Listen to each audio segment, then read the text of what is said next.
David Sucre, bienvenido, seas bienvenido. Voy a leer un poco acerca de su trabajo. David Sucre es licenciado en psicología y tiene un posgrado en clínica mental. También es psicoterapeuta de orientación junguiana por la Asociación Venezolana de Psicoterapia y la Sociedad Ecuatoriana de Psicoterapia. Actualmente se desempeña como CEO del grupo psicológico Psicopomo en la ciudad de Quito. David también es investigador, escritor y conferencista en el área de la psicología migratoria. Es inmigrante venezolano actualmente en la ciudad de Quito. David, un gusto el tenerte con nosotros aquí en Boades. Y bueno, pues adelante, te cedo la palabra. Iniciamos. Muchísimas gracias, Verónica. Bueno, feliz noche a todas las personas que nos acompañan en la sala, en las Américas, ¿no? Y también, bueno, un gusto a las personas que después van a poder continuar viendo este video en diferido en el canal de YouTube de Boades Américas, ¿no? En relación a la solicitud de Boades, creo que son espacios importantes y significativos para poder hablar de crecimiento personal, desarrollo personal y también de autoconocimiento. Tengo entendido que el mes anterior habían conversado sobre las heridas que se producen en la infancia y parte de la idea para hacer como una continuación de lo que ese conversatorio representó en este espacio, le propuse a la coordinación de Boades Ecuador que pudiésemos hablar acerca de la mediana edad, ¿sí? Un tema que yo considero que es súper importante y un tema que está relacionado a las crisis vitales. Las crisis vitales son esos terremotos, esos sismos, esos movimientos que sufre la psique, que sufre el alma y que, bueno, siempre tocan la puerta del consultorio para ser oídos, escuchados y comprendidos, pero lo que yo he visto en relación a mis colegas terapeutas es que muy rápidamente, quizás por el temor o por la angustia que pueden representar estas crisis vitales, son rápidamente patologizadas y diagnosticadas. ¿Bien? Y parte de lo que quiero que conversemos en el desarrollo vital, en el desarrollo humano, es entender que vamos a tener grandes giros en nuestras vidas. Esos giros van a representar retos importantes y significativos en el campo de la salud mental. Y estos retos, bueno, también van a ser una fuente de aprendizaje importante y significativa de crecimiento en el individuo y espero yo, aunque suene bastante optimista, también en el colectivo, ¿sí? Y por eso es que quiero hablar de la mediana edad desde la visión junguiana, ya como lo planteaba también Vero en el desarrollo de mi presentación y de mi biografía. Y para eso he querido compartir con ustedes estas reflexiones y con gusto después de que finalicemos podemos tener el espacio de amplificaciones, preguntas, respuestas. Igual también es bueno que vayan colocando sus ideas en el chat para poderlas irla organizando, ¿bien? El título, como quise denominar este conversatorio, esta charla esta noche, es La otra mitad de la vida, dar sentido a la mediana edad. Em, Quiero empezar con esta frase que dice que la mediana edad es el momento para dejar ir al ego dominante y para contemplar el significado más profundo de nuestra existencia humana. Se habla de dar sentido a la otra mitad de la vida porque alrededor de los 40 o 45 años primeros de nuestra vida, yo considero que nosotros estamos construyendo una vida desde el deber ser. Una vida en donde el ego es el que domina, el ego es aquel que nos ayuda a construir nuestra identidad, nuestro proyecto de vida, pero luego empieza estos terremotos y estos movimientos internos, estas voces internas del alma, a poder entonces invitarnos a hacer algo distinto a lo que ya hemos construido. Yo tengo una querida colega que dice que la crisis de la mediana edad siempre llega con la finalidad de que descolguemos los diplomas que tanto nos costaron sacar en el grado, en la universidad, el masterado, el PhD, pero sin duda en algún momento la propia vida nos dice, bueno, ¿qué más somos aparte de esa profesión? ¿Qué más somos aparte de esa máscara social? ¿Qué más somos aparte de esa construcción identitaria que nos costó tanto y realmente en el fondo de nuestra constitución humana y de nuestra alma, dónde está nuestra esencia, ¿sí? Em, por eso, citando al psiquiatra suizo Carlos Gustavo Jung, Jung decía que lo que uno es realmente lo que tiene virtud creativa para la vida. Esta escuela de psicología es una escuela importante porque tiene elementos transpersonales de visión de vida, de proyecto de vida, de propósito de vida, y es una escuela psicológica que siempre nos va a invitar a preguntarnos no los por qué de la vida. Siempre es muy fácil contestar los por qué, casi siempre van a aparecer muchísimos, y yo creo que esta escuela psicológica lo que nos invita más bien es que intentemos construir respuestas para los para qué. ¿Para qué quiero esto? ¿Para qué deseo esto? ¿Para qué este cambio de vida? ¿Para qué esta pareja? ¿Para qué este país? ¿Para qué este trabajo? Y no el por qué. Siguiendo los postulados de Jung, sus seguidores y las personas que están alineadas a su pensamiento decidieron desarrollar entonces parte de sus teorizaciones y parte de sus postulados, y uno de estos fue el doctor James Hollis, que todavía está vivo. Él es un terapeuta también de orientación junguiana, que vive actualmente en los Estados Unidos. Y James Hollis ha dedicado mucho de su obra a poder investigar qué es esto de la mediana edad. Él tiene muchísimos textos, muchísimos artículos, variados libros, pero quizás han sido pocos los que han sido traducidos al castellano, y aquí se los coloco para que puedan las personas curiosas luego, si desean, profundizar en los postulados de los que vamos a hablar hoy, ¿no? Uno de los primeros libros de James Hollis traducidos al castellano se llama Tus zonas oscuras, y bueno, es cómo poder integrar esos aspectos quizás antipáticos y que hemos dejado de un lado, que hemos como renegado de nosotros mismos, el polvo que dejamos debajo del tapete, y cómo también a veces esos aspectos antipáticos u oscuros luego terminan por tener una fuerza para querer aparecer en la vida, y eso luego trae problemas en la familia, en la sociedad, en las escuelas, en las instituciones de trabajo, y parte de lo que James Hollis trata en este libro es ver cómo poder abrazar estos aspectos para usarlos a favor y que ellos no nos usen en contra, ¿no? Otro libro es, bueno, La otra mitad del camino, y más recientemente en España se publicó este texto de color amarillo que se llama La crisis de la mediana edad, del sufrimiento al sentido, ¿sí? Porque lo importante de comprender las crisis vitales es que vienen con la finalidad de que le encontremos un sentido, de que veamos el para qué de esto y podamos continuar con lo que la propia crisis nos exige.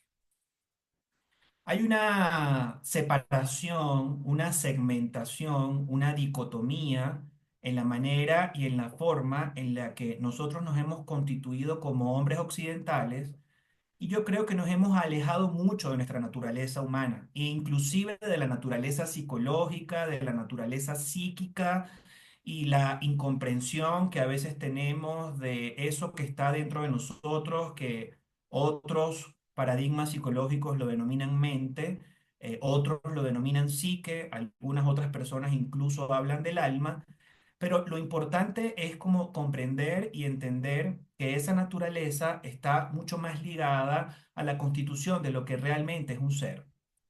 Y luego está la cultura, los aprendizajes, los prejuicios, las miradas inquisidoras, los señalamientos, la propia educación, que también deforma, ¿no? O sea, al fin y al cabo, la cultura, para poder nosotros organizarnos como colectivo, nos ha enseñado ese deber ser, y mucho más fundamentado en esas normativas, en esas reglas, en ese deber ser, nos hemos olvidado de nuestra propia naturaleza humana, de nuestra propia naturaleza psicológica y hemos dejado como aprisionado esa parte del ser.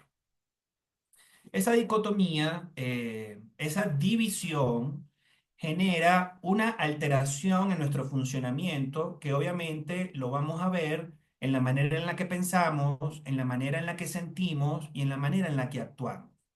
Cuando la manera en la que pensamos, sentimos y actuamos no es coherente y no está alineada, se habla de que entonces entramos en un cuadro que se denomina neurosis. Y la neurosis no es más que un llamado de la psique del alma para que nosotros podamos entender y comprender que la manera en la que estamos viviendo y que la manera en la que estamos comportándonos y la manera en la que nos estamos tratando ya no es funcional.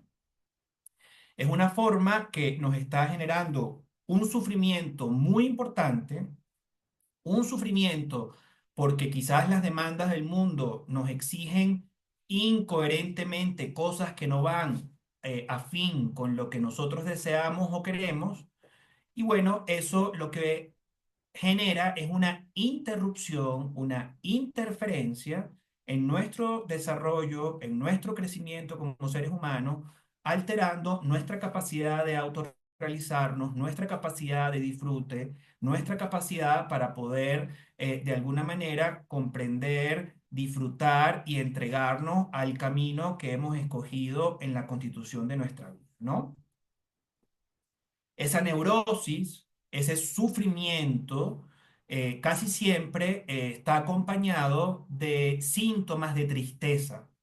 La tristeza es una emoción importante como la alegría, como el miedo, como el asco. Y la tristeza no es una enfermedad. La tristeza simplemente nos viene a decir que algo nos está pasando, que algo nos está ocurriendo. Y aquí sí quiero como prender las alarmas y, y las alertas porque cuando hablamos de tristeza no estamos hablando de depresión. O sea, la depresión es un funcionamiento patológico, un funcionamiento que debe ser diagnosticado obviamente por personas especialistas en el área y que casi siempre cuando nos sentimos muy tristes podemos confundir esa tristeza con depresión y ahí es donde yo quiero poner la lupa porque muchos de los pacientes que buscan espacios de psicoterapia, de crecimiento personal, algunos están deprimidos, no lo voy a negar, pero quizás otros están atravesando estas crisis vitales. Y estas crisis vitales, bueno, hay que trabajárselas, bancárselas para que podamos aprender algo de esa tristeza, ¿no? Aquí quiero hacer esta comparación y esta diferenciación entre la depresión, que es una patología y que debe ser atendida en campos de psicoterapia, en muchas ocasiones también dependiendo de la agudeza y de lo fuerte y profundo de los síntomas, también desde el campo médico. Y hay personas que requieren ser medicadas para poder entonces trabajar esa depresión y lo que es realmente la crisis vital de la mediana edad, ¿no? Una persona deprimida debe tener todas estas características que menciono aquí para que una persona pueda decir que está deprimida, ¿no? Debe sentirse triste el mayor tiempo posible del día, casi todos los días, y en los últimos 15, 20 o 25 días, ¿no? Una persona que está deprimida tiene una disminución del interés de sus actividades diarias. No quiere levantarse de la cama, no quiere salir a trabajar, no quiere cumplir con sus actividades del hogar, no está como conectado con el hecho de seguir haciendo ejercicio si está inscrito en un gimnasio o en alguna actividad o hobby. Una persona deprimida tiene una sensación profunda y unos pensamientos de inutilidad, fallas importantes en la concentración y en la atención que interfieren negativamente en la manera en la que esa persona está haciendo sus actividades y viviendo. Una persona deprimida suele tener un enlentecimiento motor, ¿no? O sea, sienten que como que el tiempo va más rápido de lo que ellos pueden ir, tiene una fatiga crónica, una dificultad para dormir, insomnio. cambios en las rutinas de alimentación, en las rutinas de sueño. Las personas deprimidas a veces han disminuido bastante de peso o han aumentado de peso, ¿no? Perdón. Tienen sentimientos de culpa, acompañados también de ideas de muerte, y cuando hablamos de casos bastante graves, bueno, estas personas consideran que ya no quieren vivir y quieren obviamente atentar contra su vida, generando gestos, intentos suicidas que algunas personas lo consuman, ¿no? Fíjense lo importante y lo profundo del cuadro y cómo se diferencia de las crisis vitales y de por lo menos esta que les voy a conversar, que es la de la mediana edad. Porque en la mediana edad, cuando llega esa tristeza profunda, bueno, las personas a veces sienten que necesitan estar solas, que necesitan un espacio para poder pensar sobre ellas mismas, para poder replantearse algunas cosas, para tener un espacio de introspección. Y quizás a veces muy rápidamente la familia dice, ah, está deprimido, se está encerrando, ah, no quiere hablar con nosotros. Ah, mira, este compañero de trabajo es muy silencioso, ¿no? Y quizás está atravesando una crisis vital, pero muy rápidamente fíjense cómo empezamos a adjudicarle etiquetas diagnósticas que no necesariamente son las que son. Quizás también las personas que atraviesan la crisis de mediana edad tienen apatía y pérdida por el interés de las actividades que realizan, porque ya dejaron de encontrarle un cierto sentido a ese proyecto de vida. Y porque el alma, la vida, está pidiendo un gran giro a ese proyecto de vida para encontrar esos para qué y empezar a construir esos para qué, dejando a un lado esos por qué, ¿no? Y eso sin duda genera una sensación de vacío, a pesar de que la persona sea exitosa, haya cumplido con todo lo que la sociedad demanda, es un buen hijo, es un buen padre, una buena madre, logró ir a la universidad, sacó tantos masterados, habla tantos idiomas, es exitoso en el trabajo. O sea, sin embargo, yo creo que es muy importante que podamos entender que la crisis vital llega para que nos demos cuenta que la vida es algo y mucho más allá de todo eso que acabo de señalar.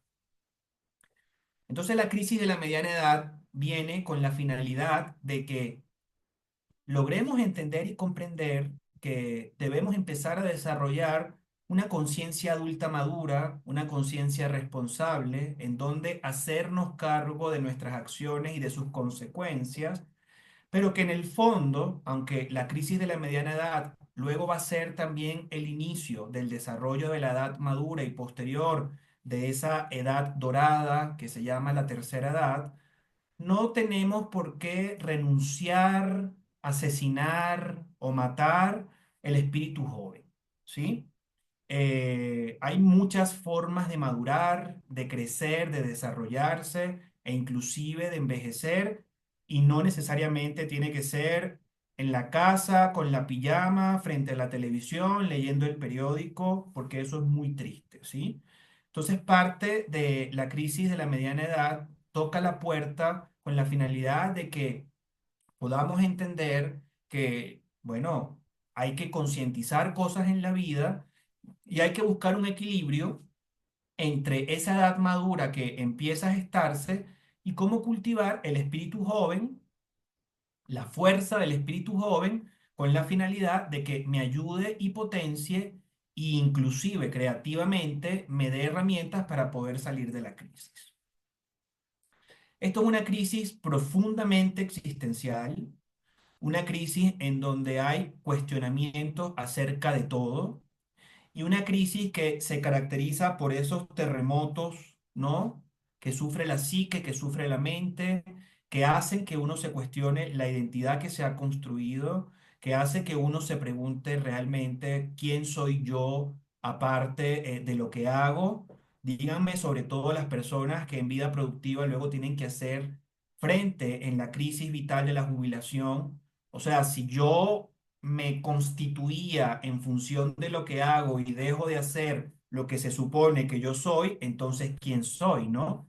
Fíjense cómo hay preguntas súper profundas sobre la identidad en estas crisis vitales, Por otra parte, hay una gran sensación de perder el piso, una gran sensación de ansiedad, de angustia, de miedo al futuro, de imposibilidades de creer que uno puede hacer frente a lo que esa vida está pidiendo. Yo le digo siempre a las personas que tocan la puerta del consultorio que no hay nada más que nos enferme que la vida no vivida, porque la vida no vivida siempre toca la puerta y pide ser vivida. Ahí es cuando uno ve al hombre de 50 queriendo salir con la muchachita de 22, comprándose la moto, queriendo hacer farras, porque quizás muy pegados al deber ser, bueno, se les olvidó el ser. Y hay personas que eternizan la adolescencia porque obviamente madurar, obviamente hacerse cargo de la crisis, bueno, implica también ciertas renuncias. Ante esta sensación de pérdida del suelo, yo creo que la crisis de la mediana edad lo que nos viene a decir simbólicamente es que cuando tú sientes que estás cayendo perennemente en un pozo sin fin, bueno, que hay que sacar las alas, o sea, que hay que sacar los elementos resilientes y creativos que tenemos en nuestra constitución humana para poder incluso descubrir áreas, formas de respuesta y de comportamiento que ni siquiera nosotros conocíamos y que a lo mejor no sabíamos de lo que éramos capaz para poder responder, ¿no? Esto, sin duda, lo que va a hacer es que entonces tengamos que enfocarnos en el real sentido de nuestras vidas y en donde tengamos que entender que hemos atravesado múltiples fracasos, que esos fracasos seguramente nos han dejado lecciones importantes y que fracaso no significa derrota. Cuidado con esas palabras que no son lo mismo, no son sinónimo, pero también la crisis de la mediana edad viene con la importancia de que entendamos que nuestra vida acá tiene un tiempo y que en un cerrar y abrir de ojos es un ratito también el tiempo que estamos en esta vida, ¿no? A los 18, a los 20, quizás la muerte o lo que uno piensa espiritualmente, psicoespiritualmente, transpersonalmente de la muerte está muy alejado en esas edades. Pero si a los 40, 43, uno entiende que si la vida es generosa y nos regala 40 más o 43 años más, uno ve en qué tiempo y con qué tiempo hace las cosas que todavía uno quiere hacer, bueno, yo creo que entonces esa conciencia de finitud es muy importante y que forma parte de uno de los retos que tenemos para poder desarrollar esto en la crisis.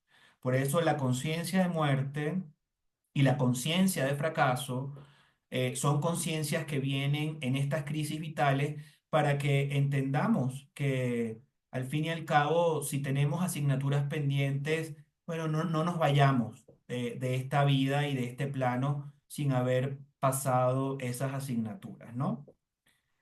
Eso va a hacer que desarrollemos una madurez y posteriormente una vejez en donde sabiamente podamos hacer frente a las pérdidas, podamos hacer frente a la muerte, porque en el ciclo vital sabemos que ya después nos tenemos que enfrentar a las pérdidas de nuestros amigos, a las pérdidas del éxito laboral, a la jubilación, pérdidas que al fin y al cabo también nos invitan a que de esa manera sabia podamos afrontar, tener aguante, cuerpo psicológico para poder seguir en desarrollo.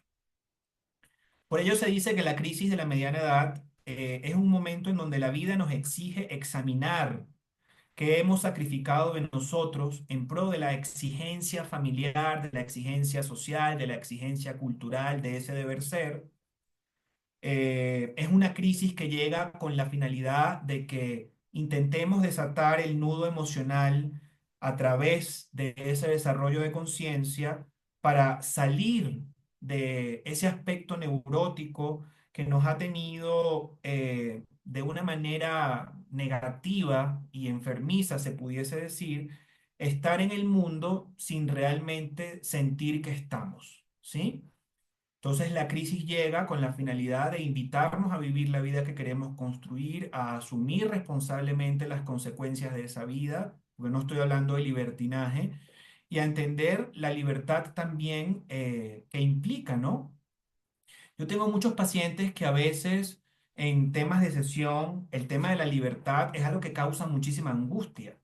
Hay gente que está muy atrapado en ese deber ser, está muy atrapado en esas exigencias familiares, sociales, laborales, culturales, y a veces dejar un trabajo o renunciar implica mucha libertad. Y hay gente que no sabe qué hacer con tanta libertad, ¿no?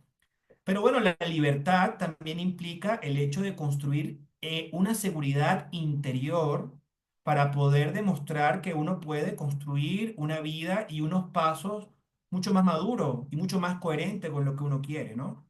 Porque la libertad, paradójicamente, sin seguridad, es locura, es libertinaje, es anarquía. Y para nada estoy invitando, obviamente, a que eso ocurra, ¿no?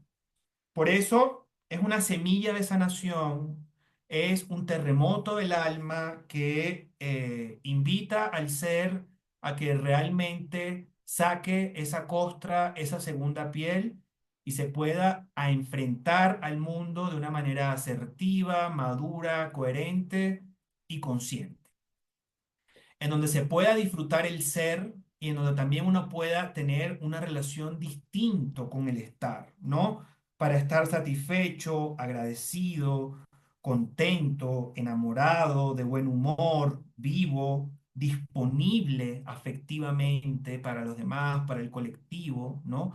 Para también estar ocupado, pero en lo que realmente tiene sentido, ¿no? Y bueno, para poder entonces entregarnos a lo que ese ser también invita, ¿no? Creatividad, pasión, tenacidad, responsabilidad, optimismo, benevolencia, incluso también cierta rebeldía, ¿no? Con realismo y que estas dos palabras, ser y estar, empiecen a tener un sentido en nuestro interior y en el tejido de nuestra alma y que podamos tener una relación mucho más madura y mucho más coherente con estas palabras. En el desarrollo de nuestra vida, lo que pasa es que en esa identidad que construimos desde el ego, siempre tenemos una dependencia a las figuras de apego significativas cuando somos niños, ¿no? Hablaban en el conversatorio del mes anterior sobre las heridas emocionales de la infancia, sobre seguramente lo que ha implicado la herida del abandono, lo que ha implicado, bueno, la herida del señalamiento de los padres, y hasta una cierta edad, que también para eso está una de las crisis vitales más importantes que atravesamos como seres humanos, que es la adolescencia. Bueno, esa dependencia tiene que de alguna manera dejar de existir para poder construir esa propia identidad. Pero ahí hay una identificación importantísima de los valores familiares. Y uno, en esa primera etapa de la vida, siempre cree que la constitución de uno y de la identidad de uno está mientras uno esté apegado a lo que la familia, la sociedad y la cultura dicen. Sin embargo, luego entendemos que hay un yo en el mundo, salimos a vivir la vida y nos damos cuenta que en esas salidas conocemos otras formas de vivir, entendemos otras formas de estar en el mundo. Por eso yo siempre digo que la adolescencia es una etapa importantísima porque es la etapa para hacer experiencia de vida, ¿sí? Y en esa experiencia de vida, parte de lo que se logra es hacer una desidentificación con lo que había ocurrido en la primera etapa, en esa niñez. Y ese adolescente, por eso es que es tan rebelde, por eso es que se va en contra de las normas, por eso es que reta a los padres, porque al fin y al cabo necesita esa desidentificación para poder habitar y para poder pasearse por otros aspectos del mundo y de su identidad. Y por eso es que se dice que en esa primera mitad de la vida se construye algo ficticio, se construye algo en donde se está, pero de una manera no tan coherente, ¿sí? Luego viene la crisis de la edad madura, en donde viene toda esta pérdida del sentido de la vida, todas estas terremotos de identidades construidas para realmente entonces hacer frente a lo que somos. Dentro de la teoría de Jung y dentro de esta escuela psicológica, nosotros estamos ante el mundo con actitud consciente o con actitud inconsciente. Casi siempre es más fácil estar en la actitud inconsciente porque, digamos, uno está como de manera operativa, respondiendo a las demandas, ¿no? Tengo que entregar este proyecto, tengo que llevar los chicos al colegio, luego buscarlo, llevarlo a la extracurricular, ayudarlos con los deberes. Bueno, uno se va perdiendo un poco, ¿no? Uno va perdiendo esa capacidad de intuición ante la vida, que es una inteligencia muy importante, de sentir, una disociación en el pensar, y dificultades también en la manera en la que sentimos y nos vamos apropiando del mundo, ¿no? Jung, este psiquiatra suizo, fue el primero en hablar acerca de esta forma de ser que tiene el ser humano en el mundo, que podemos ser introvertidos, extrovertidos, dependiendo del nivel de energía y dependiendo de los gustos y los deseos que coloquemos en la vida, ¿no? Y él habló de que tenemos múltiples formas de poder estar en el mundo en función de las combinaciones que podamos tener.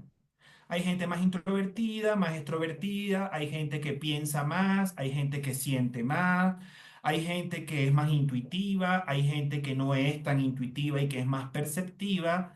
Y en función de todas esas habilidades y todos esos desarrollos que tengamos de nuestra conciencia y de nuestro ego, bueno, nos podemos parar en el mundo siendo un inspector, un protector, un consejero, un profesor, un motivador, un visionario, un docente, un emprendedor, ¿no?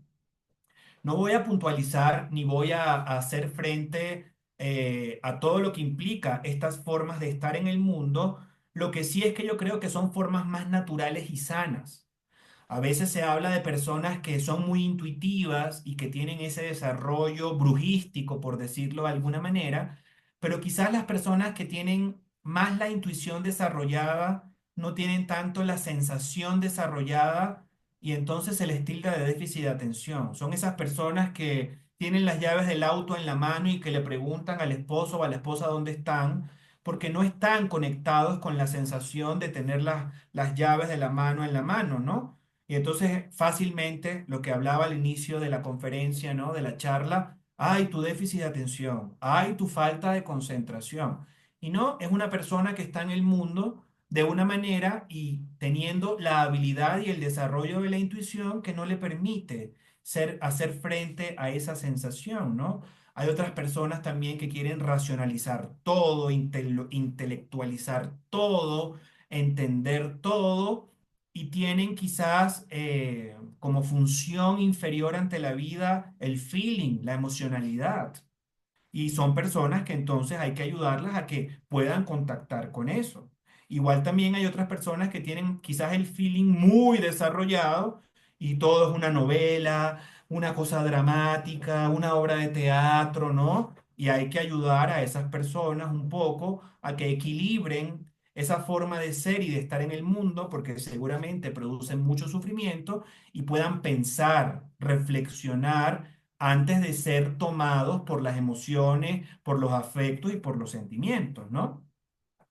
Es por eso que Carl Gustav Jung creó este test psicológico, que es el test de las tipologías junguianas, de las formas de ser y de estar en el mundo. Y obviamente, en relación a lo que venimos conversando, también dependerá mucho de esa forma en la que nosotros somos para poder hacer frente a la crisis, ¿no? Cuando la crisis llegue, los que son más emocionales, bueno, eso será una obra de Hamlet.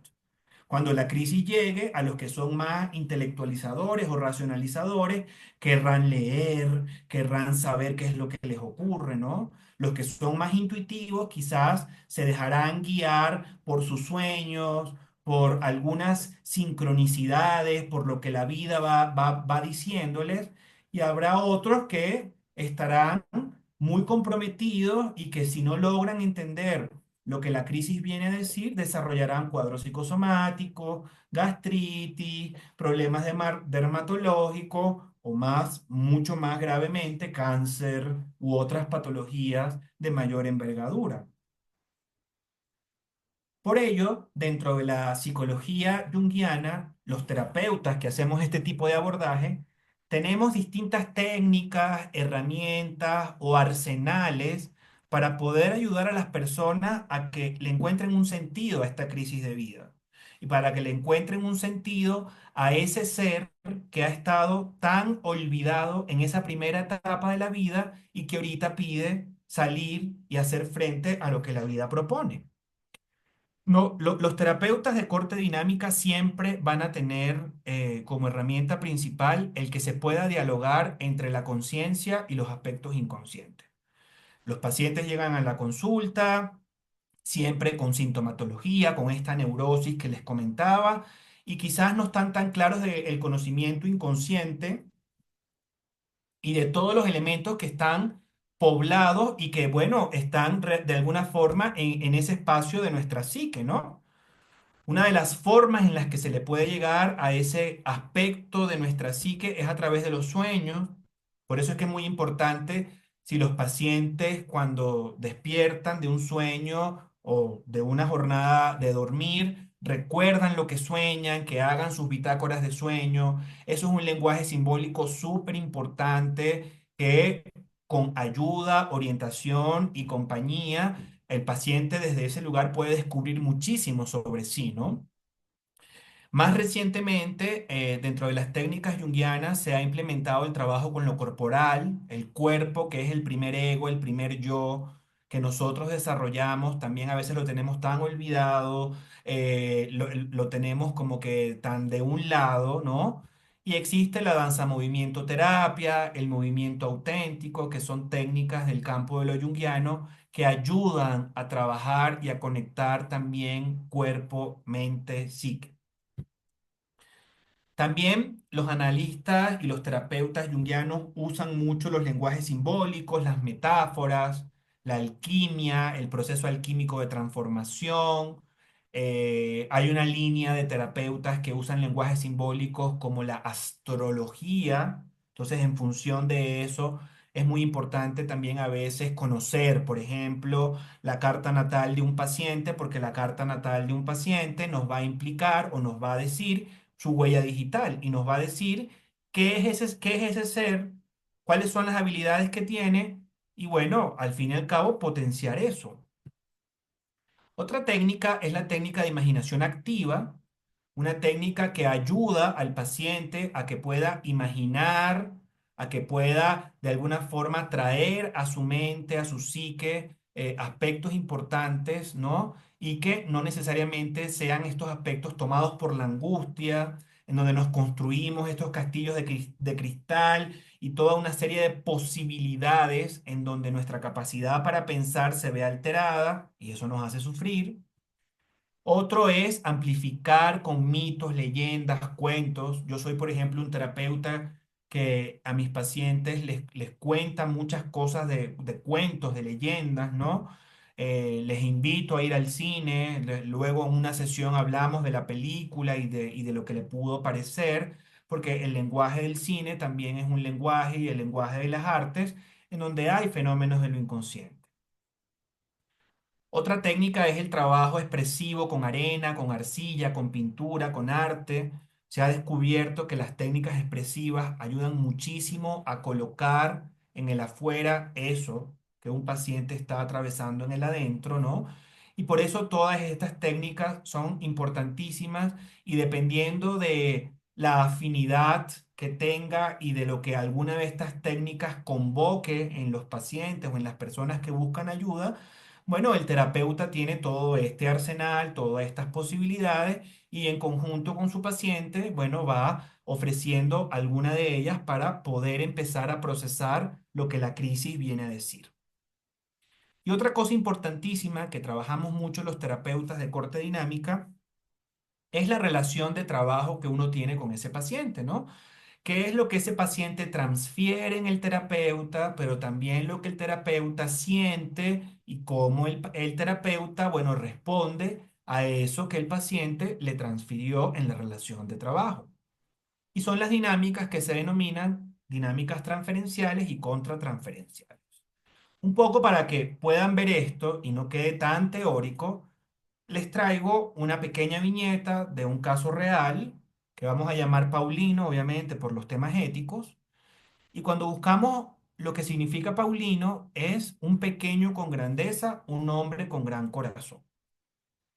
Esto es un hombre que toca la puerta del consultorio en su mediana edad, en la década de los 40, en donde se está preguntando quién es él, se está preguntando si tiene algún sentido que continúe con el oficio o profesión que tiene, se pregunta mucho acerca de esa personalidad que ha construido, se pregunta mucho acerca de si las personas tratan a Paulino por lo que realmente es o por lo que hace. Y se pregunta sobre esa visión herida que tiene sobre la vida, ¿no? O sea, mi mamá pensaba esto de mí, mi papá creía que yo iba a construir esto, mis hermanos consideraban que mi pareja, no sé si está como muy feliz en lo que me he convertido, ¿no? O sea, fíjense que son preguntas profundas, existenciales, en donde esta visión herida del yo, esta visión herida de esa primera identidad construida, empieza a romperse, a agrietarse, ¿no? Y esto hace que entonces el paciente entienda que la vida es algo más que la sucesión de eventos que ha vivido en sus años, ¿sí? Por eso es que es muy importante el continuar este tipo de conversatorios y yo creo que este conversatorio iba muy bien luego de las heridas de la infancia, porque apropiarse también de esas heridas para poderlas transformar hacen que esas heridas no se conviertan en el destino de nuestra vida. O sea, nosotros no podemos construir relaciones de pareja en donde busquemos hombres o mujeres que nos abandonan porque no hemos podido trabajar el abandono de nuestra madre o de nuestro padre. ¿Sí? O sea, hay que hacerse cargo de las consecuencias de las heridas para poderlas transformar, concientizarlas y construir un destino distinto, un destino donde nosotros tengamos la posibilidad de hacer frente, pero con el libre albedrío de lo que implica también la vida. Jung tiene una frase maravillosa para esto. Él dice, yo no soy lo que me sucedió. O sea, yo no soy esa herida de abandono, yo no soy ese maltrato que recibí de mis padres. Yo soy lo que elijo ser con ese pasado en mi presente y mis circunstancias. Yo no soy lo que me sucedió, yo soy lo que elijo ser en mi presente para poder construir un futuro con mis circunstancias, ¿sí? Este paciente en una de sus primeras sesiones me trae este sueño y a través de este sueño fue que sin duda yo me di cuenta que estaba ante un paciente que estaba atravesando esta crisis vital de la mediana edad. Él ya venía de haber visitado otros terapeutas, coach, inclusive había pensado en ir a psiquiatras porque se sentía que estaba muy deprimido y lo que nos dimos cuenta era que estaba muy triste, perdón, muy filosóficas y existenciales sobre su sentido de vida y que al fin y al cabo íbamos a trabajar en función de la crisis de la mediana edad. Este paciente me dicen, y fíjense cómo a veces el lenguaje simbólico de los sueños nos ayuda a poner en palabras y a metabolizar lo que no podemos decir. Él me dice, me encuentro en un búnker militar. Hay militares con armas largas que corren a mi alrededor y yo estoy resguardado en un pasillo. De repente ocurre una explosión, no veo lo que explota, solo sé que fue adentro del búnker. Hay mucho humo y casi no puedo ver. Ya no hay militares corriendo, hay calma, salgo de mi resguardo, camino por el pasillo hacia la zona donde ocurrió la explosión. El búnker está destruido en su interior. Hay cables colgando, ya no hay pisos ni paredes, solo tres columnas en medio de la destrucción. Yo me aproximo y camino esas tres columnas entre las vigas y en el fondo hay un agua que brota por las tuberías rotas. Derribo las tres columnas, las pateo fuertemente y luego me lanzo al agua y me despierto. En el análisis de sueño, mucho de lo que hay que intentar hacer es poder como decodificar y descifrar lo que el lenguaje del inconsciente nos viene a decir. Estoy en un búnker militar, o sea, en la vida construida, en los primeros 40 años de mi vida. De repente me doy cuenta que ese búnker, esa estructura, tiene una explosión. O sea, viene el terremoto del alma, aparece la crisis. No veo lo que explota, veo que es dentro del búnker, ¿sí? O sea, toda esa identidad construida, todos esos porqués, y de repente me doy cuenta que algo en mí exige una identidad nueva. Cuando me doy cuenta de esta destrucción y me doy cuenta que obviamente hay partes que quedan, porque en las crisis vitales no hay por qué destruir todo, luego lo que viene es una gran cantidad de agua, o sea, una gran cantidad de emoción, de sentimientos, del mundo emocional. El agua siempre tiene una cierta relación con el mundo emocional. Yo me lanzo a ese mundo emocional para poder salir de ese búnker, de esa estructura, de esa forma en la que estaba viviendo. Le hago frente a la explosión, a esos terremotos de mi vida y voy descubriendo cosas maravillosas de mí. De todas esas técnicas y de todo ese arsenal que les comenté, con este paciente decidí trabajar solo con estas técnicas que siento que lo han ayudado muchísimo. Y bueno, luego de unos 8 o 9 meses, el paciente ha descubierto cosas maravillosas, ha podido entregarse a otros aspectos de su vida y ha podido, bueno, conocer muchas partes, muchos elementos que no podía si seguía en ese búnker, que no podía si seguía en ese deber ser, que no podía si no contactaba con su ser, ¿no? Por eso, un poco para ir finalizando y que podamos tener un espacio para poder hablar, creo que es muy importante que sepamos que la crisis de la mediana edad nos invita a respondernos algo que ya Jung enmarcó en el propio proceso de la vida y de la psicoterapia cuando el propio maestro nos decía, el paciente tiene que estar solo para poder experimentar qué le sostiene cuando él ya no puede sostenerse a sí mismo. Únicamente esta experiencia puede darte una base indestructible, ¿sí? eh, Cambiemos la mirada, veamos los enfoques, comprendamos nuestras crisis vitales, abracemos nuestros caracoles, nuestras serpientes, nuestras mariposas, nuestro crecimiento, nuestras muertes simbólicas reales y, bueno, vivamos a plenitud, entregados en ese ser en coherencia y escuchemos esos susurros, esas voces del alma que realmente nos invitan a que podamos transitar en la vida y que cumplamos con el propósito para lo que realmente vinimos a esta vida.